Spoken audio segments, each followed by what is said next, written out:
So we have Nazma Akter with us today from Bangladesh, working with Industrial, the garment sector union, and also with the Awaj Foundation that provides training, particularly for women workers. And Nazma, I'd love to start by asking, what was it like as an 11-year-old to be working in a garment factory in Bangladesh? What was the experience like? What were the conditions like? And how then, over time, did you become a leader? Thank you, David. Actually, I started, as you told, 11 years old, along with mother. It's very hard, as a children working 12 to 14 hours, 7 days a week. The salary was very low. And that is also you are not getting on time. We don't have the job security. We don't have the appointment letter, on-time payment, many other issues, verbal, different kind of abuse also we are facing. So that is the problem we are facing, and after that when we have problem, the adult workers are raising the voice and issues, and sometimes we found very difficulties to lose their job and we could not protect them. So then I am also feel very bad. We are working the factory and we face problem, and we are asking to the management, they are not listening. And when we are not getting our fair rights or something, that feel me angry, also inspired to involve with the union movement and trying to establish our rights. So that is the start I have done. And how old were you when you really became a leader? And I know some of the wage issues were really prominent to try to improve wages of workers. So how did that happen? And how old were you when you really started working more to kind of change the workplace? As I told, I was started 11. When I was 14, 15, 16, that age I started to be organizing in other issues. So the world knows about Rana Plaza. Yeah. And the impact has been felt in many different areas. We're over a year since Rana Plaza, where almost 1,200 workers killed, some 2,500 workers injured. Just a humanitarian crisis, but also a crisis in how companies source their products in a country like Bangladesh. But the ripples from the collapse of the building have gone out. And how would you assess right now the response to Rana Plaza? The progress, but also some of the obstacles. Thank you. Yeah, because the Rana Plaza, it's not an accident, it's a murder.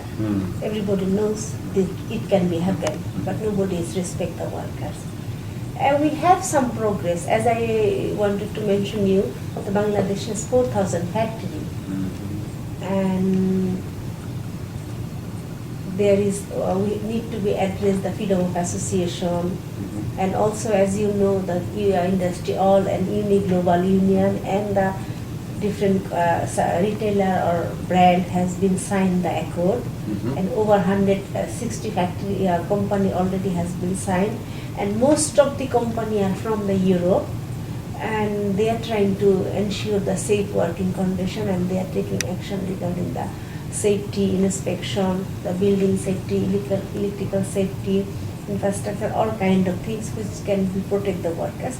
This is started, and this is very significant things are trying to do, and Accord is trying to promote the industrial relation and working condition as well as this is the things, and most of the union are also monitoring and observe the issues, which is very positive and better, historical, significant, successful for us. And we need also our minimum wage has been increased. The last time it was like 30 euro and now it's 50 euro. So this kind of things has been changed, but as much as we need to change, that's not the sufficient. We have 4,000 factory, and in Bangladesh recently we formed the union in the factory on over 160. If you compare with the 400 to 160, it's not a piece of nut even. So this type, we need to be, when we have finished 3,500 factories like safe working condition, freedom of association, workers management, dialogue, relationship, then we can say now is the perfect. Only the 5% to 10% are not, but it still is a less than 1% factory is going to be the union is or something, which is not sufficient. And also, as you know, the Rana Plaza collapse. Many workers are victim and injured, and also family killing their family members. Still today they couldn't get the proper compensation. So that is the very saddest thing. So we need to pay fair and get the compensation as soon as possible to the company. As you know, the ILO already has a neutral chair and started trust fund donation. So who has been signed the accord? We are request to all of them to pay the donation, that fund, to immediately give the money. And also I requested to the consumer, need to be change your mentality. How you buy the so cheap clothes? Because the cheap clothes are creating this kind of travel and historical bad condition and this kind of thing. So we are requested to the consumer to pay fair and respect the workers. And put pressure to the multinational company who are the billion men killing our workers. And global supply chain, people are doing different way the business, especially when they are doing business with the sourcing or different agency. They are not look after the workers' issue, they are not respect the human rights issue, they are not respect the freedom of association. They are only thinking how to get the proper price and quality. But if the workers are not getting proper rights or benefit, they are not thinking. So that is why consumer is the key pioneer to raise the betterment for the workers. So our request all the consumer to pay fair and put pressure to the multinational company to pay fair, and also put pressure to all the Walmart, Gap who are in this country, in America or Europe, not sign that accord. They have to sign that accord. So tell me, historically in Bangladesh, it's been dangerous for women and men to organize unions, that people have been killed. I remember Mr. Islam, we wrote a letter to the government about his killing and calling for an investigation. And then we had about 7 or 8 companies that were willing to sign a letter to the Bangladesh government. That's only one example. There are many where union organizers have been jailed or intimidated. Has that changed? As I told you, the 160 factory already has been unionized, and maybe even 80% are already has collective bargaining signed. But the 20% still is anti-union. There is big problem. They are giving the bail, file a case and send it to the prison. They fire them. They bring the Muslims to beat them. Yeah, still we have this kind of problem too.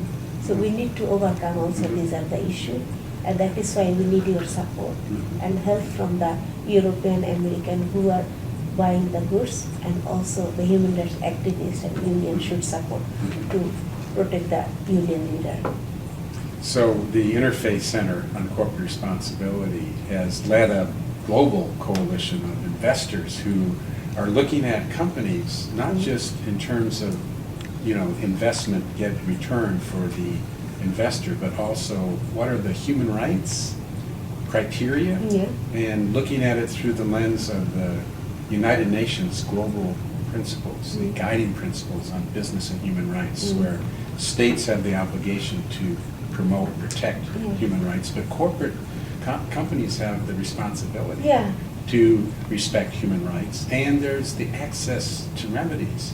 So I wonder, we are working with a global group of investors to support the accord, to also look at how the government's commitments are being followed up. So do you feel like Rana Plaza is different from some of the crises in the past, which were, whether it was Tazreen or Hameen, the government would say, we're going to change, but it never has happened. Is there some movement and that the government will this time really make a difference in terms of protecting and respecting human rights within the workplace?